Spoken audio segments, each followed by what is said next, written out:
જામનગર શહેર કોંગ્રેસ પ્રમુખ દિગુભા જાડેજાની આગેવાની હેઠળ કોંગી કાર્યકરો અને કોર્પોરેટરોએ મનપા કચેરી ખાતે કથિત ભ્રષ્ટાચાર સામે અનોખો વિરોધ નોંધાવ્યો હતો। વિરોધ પક્ષના કાર્યાલયના દ્વારે કોંગ્રેસે પ્રતિકાત્મક હવન કરીને આહુતિ આપી હતી। હાથમાં બેનરો, પોસ્ટરો લઈને આવેલા કાર્યકરોએ સૂત્રોચ્ચાર સાથે ભાજપ સરકાર પર પ્રહારો કર્યા હતા।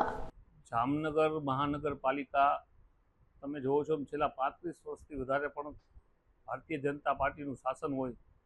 શાસન દરમિયાન ભય, ભૂખ અને ભ્રષ્ટાચારની જે સીમા છે એને ઓળંગી પણ મસ્ત મોટા કૌભાંડો કરવા, પાટલા દરવાજેથી આ લોકો સાથે, કોન્ટ્રાક્ટરો સાથે મિલીભગત કરી અને પ્રજાના જે ટેક્સ રૂપી પૈસા છે એનો વેડફાળ કરવો, ભારતીય જનતા પાર્ટીના જે હોદ્દેદારો છે, પદ ઉપર બેઠા છે, શરમ છોડી અને એટલો બધો ભ્રષ્ટાચાર કર્યા છે।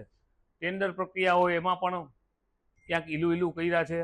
રોડ રસ્તાના કામ એક અઠવાડિયા પહેલાં અમે આવેદન દીધું હતું સ્ટેન્ડિંગ કમિટી ચેરમેનને અને કહેતા હતા મને બતાવો ક્યાં ખાડા છે, ક્યાં ગટરો સાફ નથી। આજે પણ અઠવાડિયા એક પૂરું થયા પછી જ્યારે મુખ્યમંત્રીનો આદેશ હોય કે તાત્કાલિક રોડ રસ્તાના ખાડા પૂરવા, પણ આ લોકો ઓફિસમાં બેસીને જ જામનગર શહેરની દેખરેખ કરે છે। જામનગરની પ્રજા ખૂબ પીડાય છે।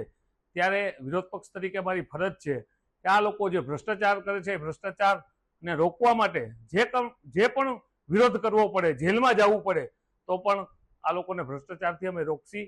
ગયા અઠવાડિયે અમે આવેદનપત્ર આપ્યું હતું। આજે અમે આ ભ્રષ્ટાચારમાંથી જામનગરની પ્રજા કેમ છૂટે અને આ ભ્રષ્ટાચારી જે શાસનો છે એને ભગવાન સદબુદ્ધિ આપે એના માટે એક યજ્ઞ કરી આ લોકોનો વિરોધ પ્રદર્શન કર્યો છે। આવતા દિવસોમાં હજી જો પણ આ સુધરશે નહીં પદાધિકારીઓ ભાજપના, તો અમે એના ઘર સુધી ધરણા, એમને આવેદન અને એમના ઘરનો ઘેરાવ કરશું।